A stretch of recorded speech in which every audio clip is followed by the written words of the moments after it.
Thanks for joining us, Scott. What do you make of the point? Not enough. I thought we did enough to probably grab all three. Keeper made some good saves towards the end of the game. I know there wasn't loads of chances during the game, but I felt that we were the better side, and I felt that we were the only team likely to probably go and win it. I know we had a moment of hearts in mouth towards the end when they broke a counter-attack to us on one action. But I think in general I thought we were the better side. And like I say, the keeper made some great saves at the end of the game.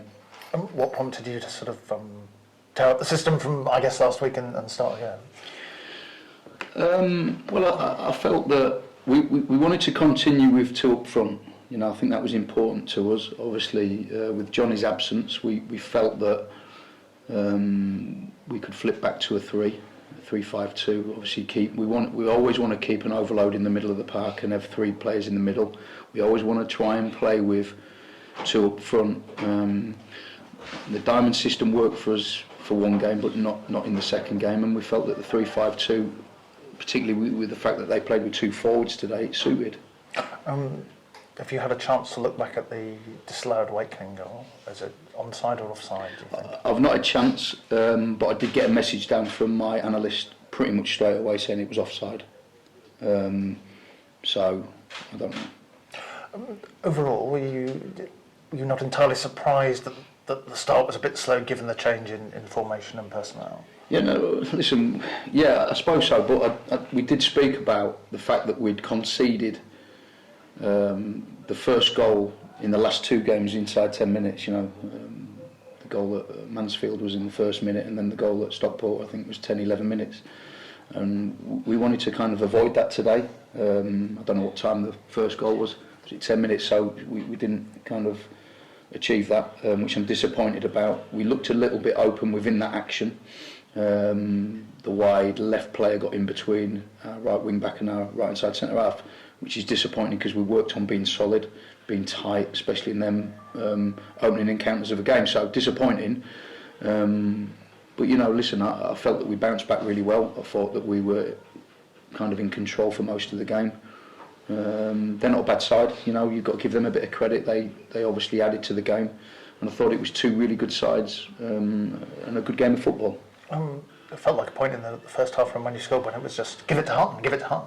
Yeah, no, so we had certain actions down the left-hand side that we worked on where Ellis would soften off and we'd try and draw their right-hand side player towards Ellis and create space down the side for Wakeling to make runs.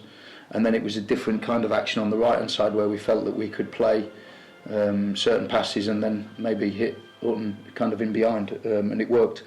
I thought he was a real attacking threat today. I thought he did really well. I'm afraid I'm going to have to confess I'm not familiar with the term soften off, so can you just explain a little bit about that? Yeah, sorry.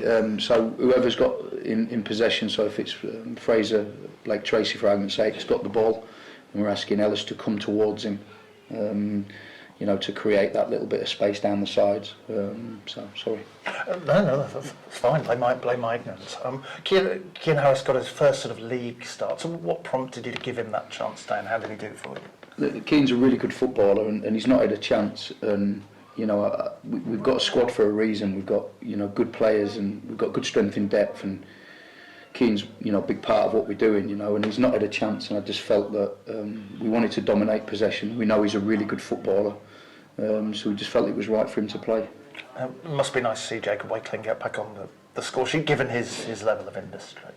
Of course, yeah. No, he works his socks off, doesn't he? It's been really highlighted throughout his time here, and it's always nice to see your centre forward score, and more so him because of his work ethic. So really pleased. Did you perhaps sort of put the pressure on a bit later than you would have liked? Do you think towards the end? Possibly, but there are games, they're difficult games. I don't know if you watched it, the Man City game today with Brentford. They had all the ball and they just couldn't break them down, and it's difficult sometimes. And I think the keeper made some really good saves, towards the end of the game. In them dying moments, and we possibly could have gone and won it. But I felt that given the fact that we've shifted our formation, I was relatively pleased. And what's the challenge of playing without Johnny Williams, and what ultimately made you decide that he wasn't sort of around or available today?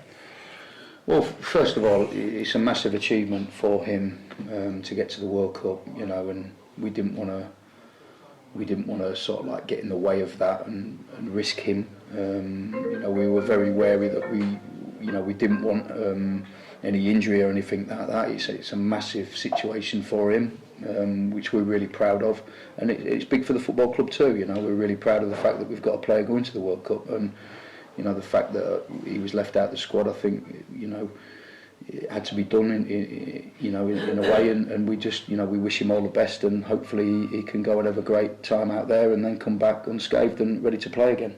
And how was it again adapting without him? Because you will obviously have to do that for the next couple of matches, probably. It's always hard to adapt.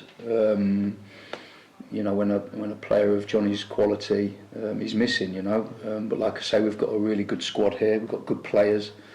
You know, and I'm confident that we can cope without him. Thanks for your time, Scott. Thank you.